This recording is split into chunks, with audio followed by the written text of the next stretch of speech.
सावधान, तुम सुनने वाले हो एक कहानी जो तुम्हारे खौफ को जगा देगी। खूनी मंजर लाइक करें, सब्सक्राइब करें, घंटी दबाएं। डर अब शुरू। कहते हैं धूमर घाट का जंगल किसी इंसान को नहीं निगलता, वो उसकी पहचान चुरा लेता है। जो एक बार वहां गया लौटा तो जरूर, पर वो वहीं नहीं रहा। आज हम सुनेंगे जंगल का छलावा, एक ऐसी सच्चाई जो कैमरे में कैद तो हुई, लेकिन देखने वाला अब तक जिंदा नहीं। रात का समय था, इतनी घनी रात की पेड़ों की परछाई भी जमीन पर उतरने से डर रही थी। आसमान में बादलों ने चांद को इस तरह ढक लिया था जैसे किसी ने रोशनी को जबरदस्ती कैद कर लिया हो। ठंडी हवा में एक अजीब सी गंध थी, गीली मिट्टी, सड़े पत्तों और किसी अनजाने जीव की गंध का मिला जुला मिश्रण। जंगल के भीतर सब कुछ शांत था, पर यह शांति सामान्य नहीं थी। ये वैसी शांति थी जो तूफान से पहले आती है। और इसी सन्नाटे में एक टेंट के अंदर आरव बैठा हुआ था, अकेला, थका हुआ पर उत्साहित। उसके सामने लैपटॉप खुला था जिसमें कैमरे से जुड़ा लाइव मॉनिटर दिख रहा था। लाइट्स ऑफ थीं, बस टॉर्च की पीली रोशनी उसके चेहरे पर पड़ रही थी। कैमरे का माइक्रोफोन हर हल्की आवाज पकड़ रहा था, पत्तों की सरसराहट, किसी सूखे टहने का टूटना और बीच बीच में हवा में बजने जैसी कोई अजीब सी धुन। आरव पेशे से एक डॉक्यूमेंट्री मेकर था, पर उसके वीडियो दूसरे लोगों से अलग थे। वो सच्चाई दिखाने का दावा नहीं करता था, बल्कि डर की सच्चाई दिखाता था। लोग उसे रियलिटी हंटर के नाम से जानते थे। उसके चैनल पर लाखों लोग जुड़ चुके थे। हर हफ्ते वो किसी भूतिया जगह, पुराने खंडर या वीरान गांव में जाकर शूट करता, पर आज की रात कुछ अलग थी। उसने पहली बार किसी ऐसी जगह आने की हिम्मत की थी जहां लोग जिंदा लौट कर नहीं आए थे। वो जगह थी धूमर घाट का जंगल, एक ऐसा जंगल जो मध्य प्रदेश के एक सुदूर इलाके में फैला था।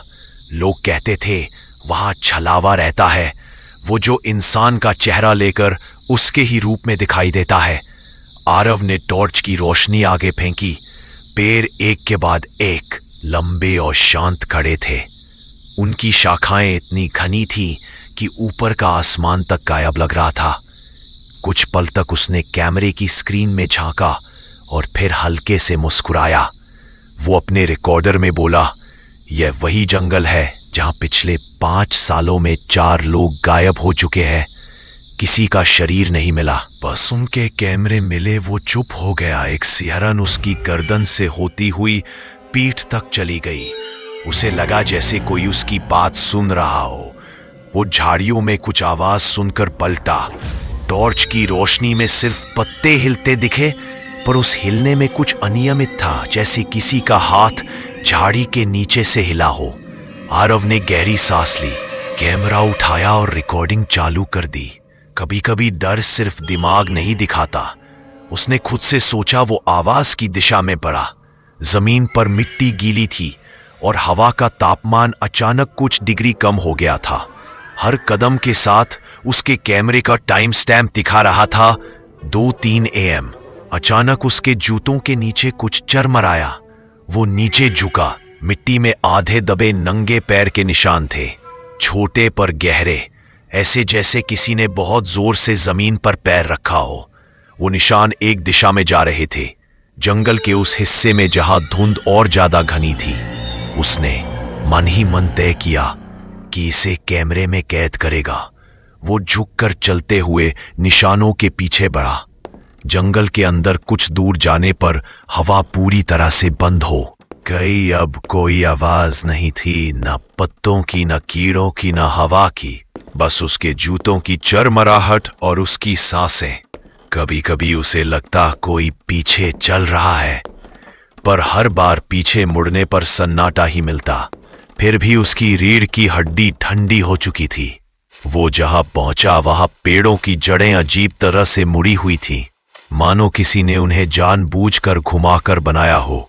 बीच में एक छोटा लकड़ी का झोपड़ा था, जिसके दरवाजे पर जंग लगा ताला लटक रहा था। वो झोपड़े के सामने खड़ा हुआ टॉर्च की रोशनी अंदर झांकने की कोशिश कर रही थी, पर धुंध और जालों ने सब ढक रखा था। वो धीरे से दरवाजा धक्का देकर अंदर गया। अंदर बदबू थी, गीली लकड़ी, मिट्टी और किसी पुरानी सड़ी चीज की। छत पर लटके चमगादड़ फड़फड़ा कर भागे। उसके दिल की धड़कन अब खुद रिकॉर्ड हो रही थी। अंदर दीवारों पर पुराने पंजों के निशान थे, किसी इंसान के नहीं, पर किसी जानवर के भी नहीं। हर निशान एक तरफ खुरचा गया था, जैसे किसी ने दीवार से कुछ निकालने की कोशिश की हो। चारपाई के पास जमीन पर राख बिखरी थी और राख में आधे जले हुए कुछ फोटो के टुकड़े पड़े थे। एक फोटो में किसी इंसान का चेहरा था, धुंधला, पर वो चेहरा उसे खुद का लगा। उसने फोटो उठाई, टॉर्च के पास लाई। चेहरा सचमुच उसी जैसा था। वो वहीं बैठ गया। उसका गला सूखने लगा। कैमरे की स्क्रीन झिलमिला रही थी, अभी खड़खड़ाहट, कभी काला झिलमिलाहट। उसे लगा जैसे किसी ने उसके ठीक पीछे सांस ली हो। वो पलटा, पर वहां कोई नहीं था। फिर दीवार के उस पार से एक धीमी आवाज आई, किसी के पैरों के घिसटने जैसी। वो झोपड़े से बाहर भागा और ठंडी हवा में सांस ली। उसका दिल जोरों से धड़क रहा था। उसने कैमरा उठाया। रिकॉर्डिंग चालू थी, पर वीडियो में कुछ अजीब था। स्क्रीन पर वो झोपड़े से निकलता दिख रहा था, पर कुछ फ्रेम्स आगे जाकर एक और आरव भी दिखाई दिया, वो जो उसके पीछे चल रहा था। वो जम गया, उसका हाथ कांपने लगा। उसने वीडियो रोका, जूम किया। फ्रेम में उसका दूसरा रूप धुंधला था, पर उसके होठ हिल रहे थे, जैसे वो कुछ बोल रहा हो। वीडियो की आवाज बढ़ाई और उसमें एक बहुत धीमी फुसफुसाहट सुनी गई। आरव वो पीछे पलटा। पेड़ों के बीच से वही आवाज फिर आई, अब थोड़ी साफ। वो कुछ पल वहीं खड़ा रहा, फिर धीरे से कदम बढ़ाए। हर कदम के साथ हवा ठंडी होती जा रही थी। झाड़ियों में कुछ हिल रहा था और अचानक वही आवाज फिर गूंजी, आरव इधर आओ। उसकी सांस रुक गई। वो आवाज उसकी अपनी थी। वो सोच नहीं पा रहा था क्या करे। वो दौड़ा टेंट की तरफ, पर रास्ता अब उसे पहचान में नहीं आ रहा था। हर पेड़ एक जैसा लग रहा था, हर झाड़ी एक जैसी। उसे लगा जैसे पूरा जंगल घूम रहा हो, या वो खुद किसी घेरे में फंस गया हो। वो रुक गया। चारों तरफ टॉर्च की रोशनी डाली, सिर्फ पेड़, धुंध और मिट्टी। लेकिन मिट्टी पर अब कई निशान थे, सभी एक जैसे नंगे पैर के, और सब उसी दिशा में जा रहे थे जिस तरफ वो खुद खड़ा था। वो धीरे से पीछे हटने लगा, पर पीछे भी मिट्टी पर ताजे निशान थे, मतलब कोई अभी अभी चला था। वो झट से पीछे पड़ता और सामने वही झोपड़ा था, पर अब उसकी खिड़की खुली हुई थी। आरव को याद था उसने वो खिड़की बंद छोड़ी थी। टॉर्च की रोशनी उस खिड़की पर पड़ी। अंदर कोई खड़ा था, काली परछाई, बिना हिले, बिना सांस लिए। वो एक पल को ठिठका, फिर कदम पीछे किए, लेकिन पैर किसी चीज से अटक गए। उसने नीचे देखा, मिट्टी में आधा दबा उसका अपना कैमरा पड़ा था, पर उसका कैमरा तो उसके हाथ में था। वो नीचे झुका, दूसरा कैमरा उठाया, ठीक उसी मॉडल का, उसी ब्रांड का, यहां तक कि कैमरे पर वही रियलिटी हंटर का लोगो भी था। उसका दिमाग सुन्न हो गया। उसने स्क्रीन ऑन की। कैमरे में वही फुटेज थी जो उसने आज रात रिकॉर्ड की थी। बस फर्क इतना था कि उस फुटेज में वो पहले ही मर चुका था। उसके गले से आवाज नहीं निकली, हवा ठहर गई थी। उसने चारों ओर देखा और तभी जंगल में कोई फुसफुसाया, अब तेरा नंबर है। वो टॉर्च गिरा देता है और अंधेरे में मिट्टी पर गिर पड़ता है। उसकी सांसें भारी, दिल की धड़कनें रिकॉर्ड हो रही है। कैमरे की स्क्रीन पर धुंधलापन छाने लगा और लेंस में आखिरी बार वही दिखा। वो खुद पेड़ों के बीच खड़ा मुस्कुराता हुआ। धूम्रघाट के जंगल में उस रात के बाद आरव का कोई अता पता नहीं मिला। उसकी टीम को उसके कैमरे का सिग्नल आखिरी बार 2:57 पर मिला था। उसके बाद सब कुछ अंधेरा हो गया। 3 दिन बाद लोकल पुलिस ने उसकी गुमशुदगी की रिपोर्ट दर्ज की। जंगल में सर्च ऑपरेशन चला, पर कुछ भी नहीं मिला। न टेंट, न बैग न लैपटॉप, बस मिट्टी में दबा एक कैमरा। वो कैमरा जो आरव ने खुद हाथ में पकड़ा था, या शायद वो दूसरा कैमरा था जो किसी और ने उसे दिखाया था। करीब एक हफ्ते बाद पुलिस स्टेशन में एक आदमी आया, मुंह पर धूल, कपड़े फटे हुए, आंखें लाल, जैसे कई रातों से सोया ना हो।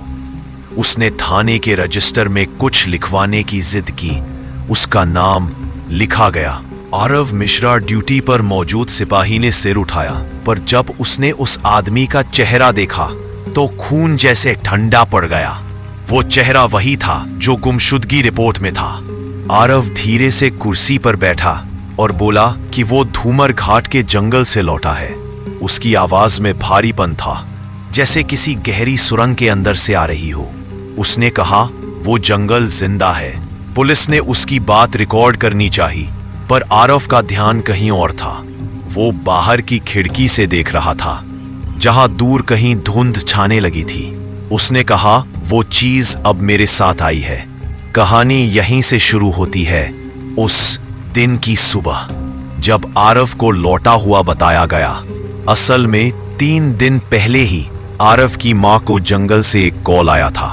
फोन नंबर वही था जो आरव इस्तेमाल करता था, पर कॉल पर किसी की आवाज नहीं आई, सिर्फ भारी सांसें और फिर एक धीमी सी हंसी। मां ने कॉल डिस्कनेक्ट कर दिया और अब वही बेटा सामने बैठा था, जिंदा पर अजीब। आरव ने अपने घर जाने से पहले पुलिस को पूरा बयान दिया। उसने बताया कि वो जंगल में किसी और अपने से मिला। वो छलावा नहीं था, वो उसका ही दूसरा रूप था, जो कहता था कि असली आरव वो है और ये जो बोल रहा है वो बना हुआ है। पहले तो सबने उसकी बातों को पागलपन माना, पर उसके कैमरे में जो फुटेज थी वो सबको चुप करा गई। वीडियो में दिख रहा था आरव जंगल में कुछ खोज रहा है। फिर अचानक फ्रेम हिलने लगता है और कैमरा जमीन पर गिर जाता है। कुछ सेकंड बाद किसी के कदमों की आहट आती है और कोई व्यक्ति कैमरा उठाता है। लेंस के सामने वही चेहरा दिखता है आरव का, पर आंखों में कुछ अलग था। वो ठंडी निर्जीव नजरों से कैमरे की तरफ देख रहा था और फिर वो मुस्कुराता है, ठीक वैसे ही जैसे आरव मरने से पहले मुस्कुराया था। अब यहां से आरव का बयान शुरू होता है, उस रात के बाद की सच्चाई। वो कहता है, जंगल ने उसे धोखा दिया। वो हर दिशा में दौड़ा, पर जंगल बार बार उसे उसी झोपड़े के पास ले आता। समय जैसे रुक गया था। उसने कई बार मोबाइल चेक किया, पर घड़ी हर बार 2:57 AM ही दिखाती। वो घंटों चलता रहा, पर सुबह कभी नहीं आई। उसने खुद को भूखा, प्यासा, थका महसूस किया, पर फिर भी जिंदा था। वो झोपड़े में वापस गया और वहां बैठकर वीडियो देखने लगा। वीडियो में उसका दूसरा रूप बोल रहा था, अगर तुम ये देख रहे हो तो मतलब तुम मर चुके हो। आरव ने बताया कि उसने वहां कुछ और भी देखा। पेड़ों के बीच किसी ने लकड़ी पर खुदे हुए निशान बनाए थे। हर निशान के नीचे एक नाम लिखा था, अंशुल, किरण, रोहन, रीता। वो वही लोग थे जो उस जंगल में लापता हुए थे, पर सबसे नीचे आखिरी नाम लिखा था आरव, और उसके नीचे कुछ अधूरा, जैसे कोई नया नाम लिखना शुरू किया गया हो पर पूरा न हुआ हो। वो नाम शुरू होता था, डॉट, साइलेंस। आरव ने जंगल छोड़ने की कोशिश की। वो हर दिशा में भागा, पेड़ों पर निशान बनाए, पर जंगल हर बार उसका रास्ता बदल देता। एक बार उसे दूर से किसी के बोलने की आवाज सुनाई दी। वो आवाज किसी इंसान की नहीं, बल्कि उसके ही रिकॉर्ड किए गए वीडियो की थी। वो आवाज बोल रही थी रियलिटी हंटर, यानी उसकी अपनी वीडियो की शुरुआती लाइनें। वो ठहर गया, आवाज के पीछे गया और वहां उसने खुद को देखा। वो दूसरा आरव था, कैमरा हाथ में मुस्कुराता हुआ, जैसे किसी शूट की तैयारी कर रहा हो। वो बोला नहीं, बस उसकी तरफ मुड़ा और कहा, अब तू रुक, मेरी बारी है। इसके बाद कुछ नहीं याद। आरव ने बताया, उसे लगा जैसे किसी ने उसके अंदर की रूह निकाल ली हो। और जब वो अगली बार जागा, वो पुलिस स्टेशन के बाहर था। पर असली डर यहां शुरू होता है। उस दिन से आरव को अपने शरीर पर अजीब निशान मिलने लगे। हर सुबह उसकी बाह पर नई खरोंच होती, जैसे किसी ने नींद में उसे खुरचा हो। वो जब आईने में देखता तो पीछे खिड़की में अपना ही चेहरा झिलमिलाता देखता, पर हर बार वो चेहरा थोड़ा अलग होता। कभी वो मुस्कुरा रहा होता, कभी उदास, कभी आंखें बंद किए जैसे किसी अनदेखी चीज को देख रहा हो। आरव ने सब कुछ कैमरे पर रिकॉर्ड किया, पर अगली सुबह जब उसने फुटेज देखी तो वीडियो में सिर्फ खाली कमरा दिखा, कोई आरव नहीं। वो धीरे धीरे अपनी पहचान खोने लगा। कभी उसे लगता वो सच में आरव है, कभी लगता शायद वो दूसरा वाला है। रातों को उसकी रिकॉर्डिंग खुद चालू हो जाती, और जब वो उठता तो कैमरे में वही दिखता, वो जंगल, वो झोपड़ा, और वो खुद पेड़ों के बीच खड़ा, मुस्कुराता हुआ। 3 दिन तक आरव इसी डर में रहा। फिर एक रात उसने तय किया वो वापस जाएगा जंगल में, सब खत्म करने। वो बोला, अगर मैं वापस नहीं लौटा तो जो लौटेगा वो मैं नहीं रहूंगा। अगली सुबह पुलिस को खबर मिली, धूम्र घाट के जंगल के पास आरव की कार मिली है। सीट पर उसका फोन पड़ा था जिसमें आखिरी रिकॉर्डिंग थी। उस वीडियो में आरव बोल रहा था, मैंने अब सच्चाई समझ ली है। छलावा कोई भूत नहीं, वो जंगल खुद है।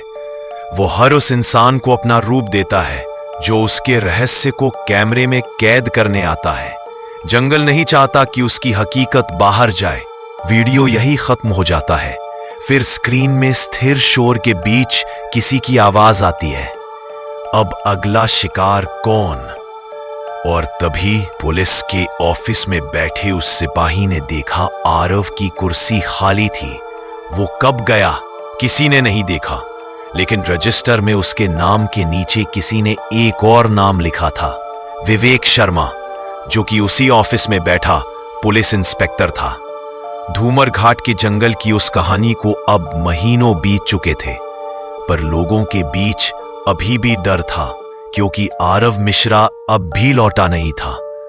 थाने की फाइलों में उसका केस बंद लापता के नाम से बंद कर दिया गया था, पर उस फाइल के पन्नों पर धूल जमने से पहले ही थाने के इंचार्ज विवेक शर्मा की जिंदगी में कुछ अजीब होने लगा। वो वही इंस्पेक्टर था जिसने आरव की मौत की रिपोर्ट खुद लिखी थी। वो रिपोर्ट जो आरव ने आकर खुद दर्ज कराई थी। पहली बार उसे कुछ अजीब तब लगा जब रात की ड्यूटी के दौरान थाने की दीवारों पर किसी ने खुरच कर लिखा पाया, वो लौट आया है। उसने सोचा किसी शरारती लड़के की करतूत होगी, पर जब उसने अपनी जेब से पेन निकाला तो उसकी स्याही सूख चुकी थी और हाथ में अजीब सी मिट्टी लगी थी, वही गीली सड़ी गंध वाली मिट्टी जो सिर्फ उस जंगल में पाई जाती थी। वो ठहर गया, वो मिट्टी थाने में कैसे आई? उस रात विवेक घर नहीं गया, थाने की खिड़की से बाहर देखने लगा। बारिश के बीच सड़क पर कोई खड़ा था, उसके हाथ में कुछ था शायद। कैमरा उसने टॉर्च की रोशनी फेंकी, पर वो आकृति धीरे धीरे पीछे हटी और अंधेरे में समा गई। विवेक ने बाहर दौड़कर देखा, पर सड़क पर सिर्फ गीले पैरों के निशान थे, नंगे पैर, छोटे पर गहरे। अगले दिन से विवेक बेचैन रहने लगा। कभी उसे लगता कोई उसके पीछे खड़ा है, कभी लगता कोई खिड़की से झांक रहा है, पर हर बार जब वो पलटता वहां कुछ नहीं होता। उसने सीसीटीवी फुटेज चेक की और उसमें कुछ ऐसा था जिसे देखकर उसका पूरा शरीर सिहर गया। फुटेज में रात 3-2 AM पर थाने का दरवाजा अपने आप खुलता दिखा और अंदर एक आदमी आता है, कपड़े गीले, बाल बिखरे और हाथ में कैमरा। वो धीरे धीरे चलकर सीधे विवेक की कुर्सी के सामने बैठ जाता है, फिर कैमरे की तरफ देखता है और मुस्कुराता है। वो चेहरा था आरव मिश्रा का। विवेक के भीतर डर की लहर दौड़ गई। उसने उसी वक्त जंगल जाने का फैसला किया, क्योंकि उसे लगा अगर कोई जवाब है तो वही मिलेगा। वो अकेला था, पर उसके भीतर जिज्ञासा और डर दोनों बराबर थे। रात के 1:15 बजे वो धूमर घाट पहुंचा। बारिश थम चुकी थी पर हवा में धुंध और गंध दोनों घनी थी। हर कदम के साथ जंगल और गहराता गया। हर दिशा में वही सन्नाटा, जैसे कोई सांस भी नहीं ले रहा हो। वो उसी रास्ते पर चला जहां से आरव के निशान मिले थे। कुछ दूर जाकर उसे मिट्टी में कुछ दिखा, एक पुराना रियलिटी हंटर वाला टैग। वो वही बैज था जो आरव हमेशा अपनी जैकेट पर लगाता था। उसने उसे उठाया और तभी कानों में आवाज आई, विवेक। वो पलटा, धुंध में कोई खड़ा था, धीरे धीरे पास आता हुआ। कंधे पर कैमरा, आंखों में वही ठंडी नजर। आरव पर विवेक ने देखा। आरव के कदमों के नीचे मिट्टी में कोई निशान नहीं पड़ रहे थे। वो तैरता हुआ आगे बढ़ रहा था, जैसे हवा में चल रहा हो। वो वहीं रुक गया। आरव कुछ फीट दूर आकर ठहर गया और कहा, नहीं। बस हाथ उठाया उसके कैमरे की ओर। कैमरा अपने आप ऑन हो गया। स्क्रीन पर खरखराहट, फिर धीरे धीरे कुछ तस्वीरें जंगल के झोपड़े की दीवारों पर बने निशानों की, और आखिर में एक नई खुदी हुई लाइन कि उस पर लिखा था, विवेक शर्मा। विवेक पीछे हटने लगा, पर पेड़ों के बीच अब कई आकृतियां खड़ी थीं। हर आकृति धुंधली थी, पर उनके चेहरे पहचान में आने लगे। वो सभी लोग जो उस जंगल में गायब हुए थे, सबके हाथों में कैमरे थे। हर कैमरा एक ही दिशा में उठा हुआ, विवेक की ओर। उनके चेहरे पर कोई हावाव नहीं था, सिर्फ एक धीमी हंसी जंगल में गूंज रही थी, जो सबके मुंह से एक साथ निकल रही थी, अब तेरी बारी है।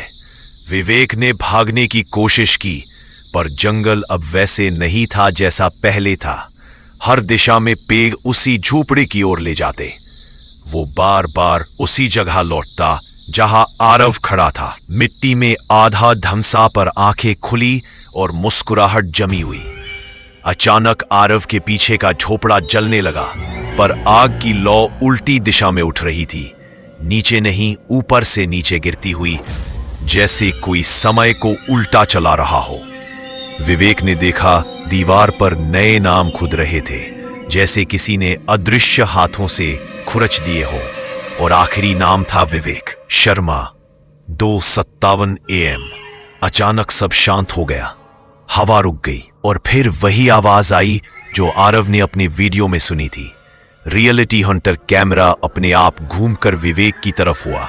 लेंस में उसका चेहरा दिखा, डरा हुआ, थका हुआ, पर धीरे धीरे वही ठंडी मुस्कान बनती गई। अब वो बोल रहा था, अगर तुम ये वीडियो देख रहे हो तो मतलब तुम अगला शिकार हो। अगली सुबह पुलिस ने जंगल में एक कार पाई, सीट पर कैमरा, जिसमें नई वीडियो थी। वीडियो का नाम था the return by reality hunter. उस वीडियो में कोई आवाज नहीं थी, सिर्फ धुंध में चलती एक परछाई और मिट्टी पर लिखे 2 शब्द, वो लौट आया। कहानी यही खत्म नहीं हुई, क्योंकि उसी शाम यूट्यूब पर रियलिटी हंटर के चैनल पर एक नया वीडियो अपलोड हुआ। वीडियो की थंबनेल पर वही जंगल था और टाइटल था, धूमर घाट जंगल सच सामने आया। वीडियो अपलोड होने के 5 मिनट बाद उसका व्यू काउंट रुक गया। कमेंट सेक्शन में सिर्फ एक ही लाइन बार बार दिखाई देने लगी, मैं वही हूं जो इसे शूट कर रहा हूं। कुछ कहते हैं वो चैनल आज भी एक्टिव है। हर महीने एक नया वीडियो अपलोड होता है और हर वीडियो की टाइमलाइन हमेशा 2:57 AM पर रुक जाती है। लोग कहते हैं वो जंगल अब और भी बड़ा हो गया है। हर स्क्रीन, हर कैमरा अब उसका हिस्सा बन चुका है। और अगर तुम किसी रात 2:57 पर वीडियो रिकॉर्ड करते हुए किसी अजनबी हंसी सुनो तो कैमरा बंद कर दो, क्योंकि छलावा अब सिर्फ जंगल में नहीं, हर स्क्रीन में जिंदा है।